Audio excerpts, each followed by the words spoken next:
Réforme électorale, sujet encore d'actualité, des voix s'élèvent encore pour réclamer le consensus autour des élections transparentes et apaisées en 2023. Alors que la conférence nationale électorale est annoncée pour ce mois, certains membres de la société civile appellent à une commission électorale nationale indépendante dépolitisée avec des membres qui qualifient des patriotes qui respectent les règles et assument leurs responsabilités pour un processus électoral réussi. Suivez Jacques Isongo dans cet extrait choisi par Gabriel Mikoubou. Ces réformes que nous voulons, nous exigeons, ne dépendent pas exclusivement de nous, de notre propre volonté. Nous allons soumettre ça au législateur qui est le député national. C'est au député national d'entériner, donc de voter ces lois que nous voudrions que ce soit appliqué. Nous voulons que la CENI soit dépolitisée. La dépolitisation de la CENI passe par le refus ou soit par élaguer la représentativité des partis politiques au sein de la plénière et même du bureau de la CENI.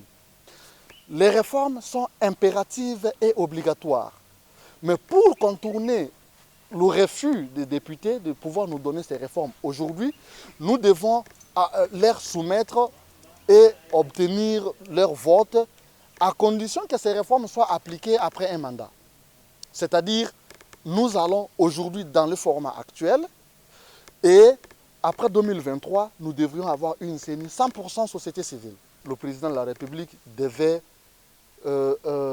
nommer M. Malonda au poste du président de la CENI pour démontrer en fait que les églises ont commis l'erreur et cette erreur, ils doivent payer cash.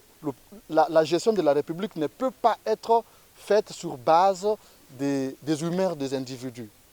Aujourd'hui, on avait déclaré l'état d'urgence. On ne peut pas aujourd'hui se lever pour dire non à cet état d'urgence et demain le président se dédise. On ne peut pas, il avait dit non à la gratuité de l'enseignement.